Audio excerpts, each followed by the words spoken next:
La paternidad y maternidad responsable.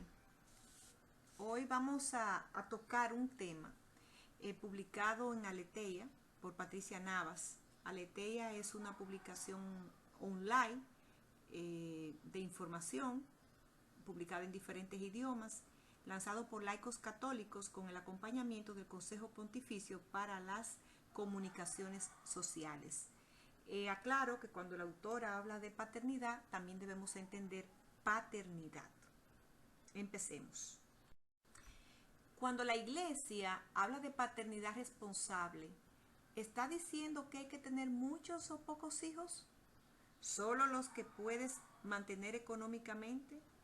¿Vale cualquier método para limitar los nacimientos? La paternidad responsable es un proceso de discernimiento que corresponde a los esposos de mutuo acuerdo, con generosidad y delante de Dios. La paternidad o maternidad responsable consiste en utilizar la inteligencia rectamente en la transmisión de la vida. Supone ser consciente de que engendrar una nueva vida no es algo simplemente biológico, sino que implica a los padres en su razón, en su voluntad y en su dimensión espiritual. Supone buscar de manera consciente y generosa la voluntad de Dios sobre la dimensión de la propia familia y decidir el modo concreto de realizarla. Para comprender el pensamiento cristiano, en este punto hay que tener en cuenta un principio fundamental. El magisterio de la Iglesia afirma que tener un hijo es un bien, no algo que hay que evitar a priori, es un don, no un derecho. La paternidad responsable consiste sobre todo en la actitud de los esposos hacia ese nuevo hijo. El quid de la cuestión es si ellos son dueños o más bien administradores de esa paternidad. Me gusta cómo la autora pone aquí en ese punto 1 al final que dice con generosidad y delante de Dios, porque eso es cierto. Para ser padre o madre hay que ser generoso, pero es una decisión que se debe discernir, como se ve ahí esa pareja, en oración, delante de Dios, porque solo Dios sabe cuál es el tiempo perfecto para una pareja traer una nueva vida al mundo. ¿Qué valorar? Al plantearse tener un hijo o evitar un nuevo nacimiento, yo prefiero poner espaciar, ¿verdad? Un nuevo nacimiento. Los esposos valoran sus condiciones físicas, económicas, psicológicas y sociales. Y al llevar a cabo lo decidido, conocen y respetan las leyes biológicas, dominan su propia tendencia sexual y excluyen la anticoncepción, indica Carlo Cafara en el lexicón del Consejo Pontificio para la Familia. Con la encíclica Humanae Vitae, la Iglesia expresó una postura clara en el año 1968 ante realidades complejas de la primera mitad del siglo XX. Se estaban elaborando y aplicando nuevos sistemas de regulación de natalidad ante la explosión demográfica y el estrés del sistema de vida y trabajo. Surgieron la biogenética y la píldora anovulatoria. Se proporcionaba el aborto y la liberación femenina que proclamaba la llamada salud reproductiva. Todavía hoy el concepto de paternidad responsable sigue suscitando diversas e incluso opuestas interpretaciones, a menudo relacionadas con la supuesta necesidad de reducir los nacimientos y con el derecho de la mujer a decidir sobre su cuerpo.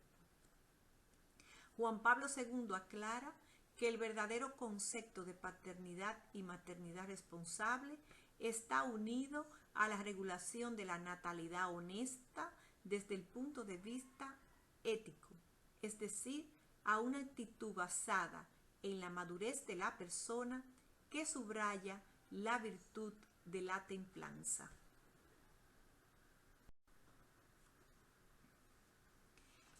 Paternidad responsable no es lo mismo que paternidad planificada. Los motivos que llevan a espaciar un nacimiento deben ser graves y ponderados.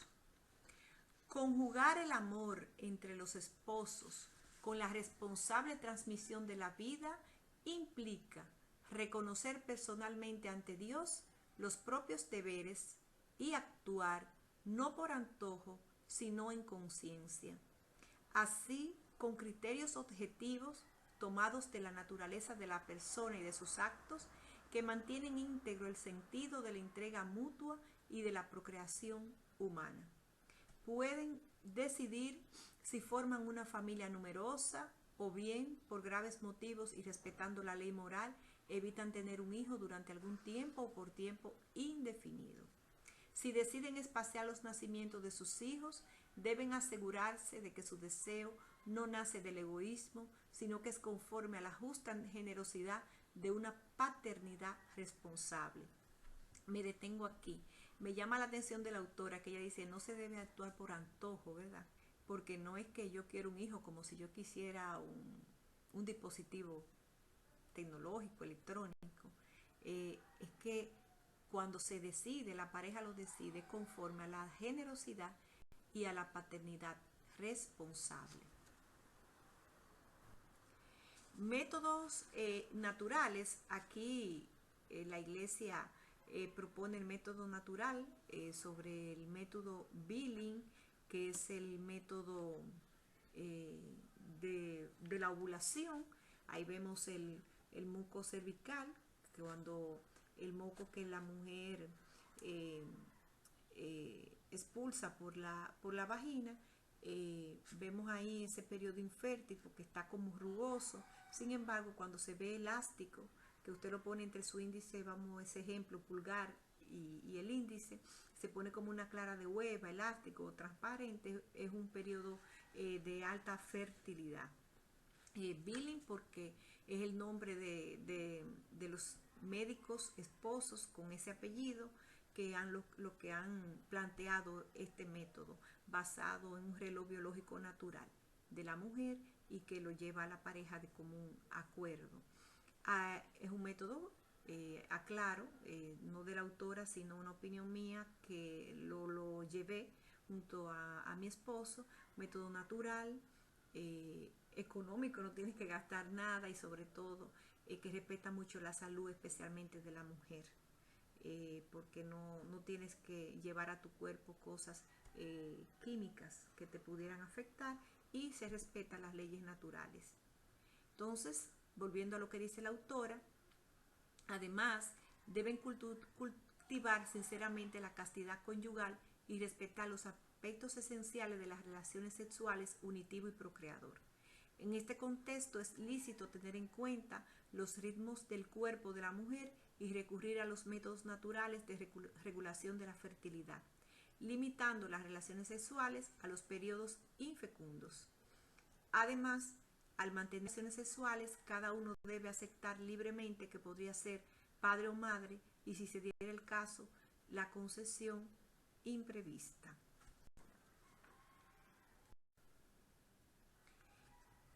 El discernimiento. ¿Qué es el discernimiento?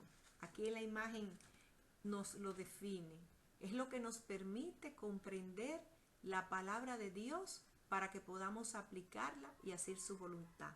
Decíamos ahorita que la pareja que en generosidad quiere traer una nueva vida al mundo, pone eso en manos de Dios, hace oración delante de Dios y discierne si es el tiempo perfecto. Entonces, el discernimiento sobre tener un hijo o no debe llevar a cabo dentro de unos límites morales. No vale cualquier método para limitar los nacimientos. O sea, discierno, es lo que entiendo que quiere decir la autora. Hago el discernimiento, lo hacemos la pareja, oramos delante de Dios, hacemos el discernimiento, pero ese discernimiento tiene un límite. ¿Cuál? Que no puedes, si han decidido como pareja espaciar los hijos, entonces hay unos métodos específicamente el método natural. Hay varios, pero la iglesia sugiere mucho el billing porque tiene un 99.89 de fiabilidad y porque moralmente es correcto. Entonces lleva este método y ahí sí puedes espaciarlo. Entonces, utilizar en el discernimiento, ¿verdad?, la inteligencia en la transmisión de la vida enriquece la paternidad siempre que haya una recta voluntad y se respeten las leyes de la naturaleza establecidas por el Creador. Esto es radicalmente diferente a los anticonceptivos artificiales, con lo que se busca imponer la voluntad humana de hacer imposible la procreación. Hago un paréntesis mío aquí. ¿Qué sucede cuando la pregunta que debemos hacer, qué sucede? ¿Qué diferencia hay cuando se hace la voluntad de Dios a cuando se hace la voluntad humana? ¿Cuáles consecuencias pueden haber? Pudiera yo decir de los anticonceptivos artificiales, la mujer enfermarse, tiene efectos secundarios, son químicos, donde puede dar cáncer, la mujer puede adelgazar, puede engordar, varices, manchas, cáncer de mama, del útero, o sea, dolores de cabeza, cambio de humor. Hay todo un tema que es paradójico. Siempre explico a algunas parejas, porque quieres tener disponibilidad para el sexo todos los días, pero te estás bebiendo algo que te va a cambiar el humor y que te va a dar dolor de cabeza. Entonces, lo veo paradójico, realmente. Entonces, es ese tema de querer imponer la voluntad humana. Servirse legítimamente de una disposición natural, vuelvo a lo que dice la autora, es totalmente diferente a impedir el desarrollo de los procesos naturales. Es la diferencia entre actuar como administradores de las fuentes de la vida humana y creerse árbitros de ellas.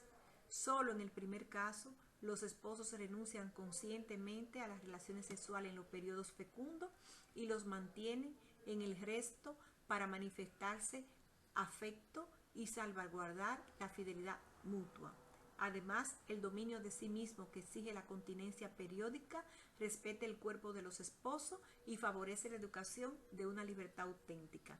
Yo recuerdo que cuando nos explicaban a mi esposo y a mí cuando estos métodos, cuando hicimos los fines de semana ya para uno casarse, de encuentro católico para novios, que estas esperas que se hacían cuando tú querías pasear los hijos, entonces en esos periodos fecundos había abstinencia de las relaciones sexuales. Digamos que esa espera era lo que preparaba para una segunda luna de miel y una tercera luna de miel y una cuarta. Es lo que da como esa magia también de esa espera, de tú saber dominarte, donde la pareja entonces puede profundizar otros aspectos, darse otras manifestaciones de amor, un acompañamiento, un ver una película junto, un leer, un escucharse. O sea, es un dominio maravilloso de sí mismo. Inclusive nos parece a nosotros que inclusive te ejercita para controlarte. La pareja se controla. Si la pareja se controla a sí mismo en esos breves días que hay fertilidad y que quiere evitar los hijos y se abstiene, aprende a dominarse. Y cuando tú te aprendes a dominar en casa, te aprendes a dominar en la calle. Por lo tanto, las infidelidades, los adulterios reducen. Entonces, ese dominio de sí mismo exige la continencia periódica, respeta el cuerpo de los esposos y favorece la educación de una libertad auténtica. Me encanta ese punto, respeta el cuerpo de los esposos, porque es que cuando acudimos a esos métodos artificiales no se respeta el cuerpo de los esposos, porque el otro cuando usa esos métodos o no lo disfruta plenamente porque está accediendo a otro punto y le está dando unos efectos secundarios. Entonces, ¿cómo puede haber un verdadero amor cuando de pleno ya con quien yo voy a disfrutar ese amor no le estoy respetando? Esa eso último fue una opinión personal. Volviendo entonces con la autora, el tema de los anticonceptivos, ella dice que hieren el amor. Y es por eso que decía anteriormente, el punto número 1, no respetar el cuerpo del otro. Para estar disponible tengo que beber unos químicos o colocarme algunos dispositivos. Entonces, el verdadero amor no hiere, dice esa imagen. En este contexto, usar medios artificiales como el preservativo, el DIU o la píldora es materialmente contrario al bien de la transmisión de la vida y a la entrega recíproca de los cónyuges. Lesiona el verdadero amor y niega el papel soberano de Dios en la transmisión de la vida.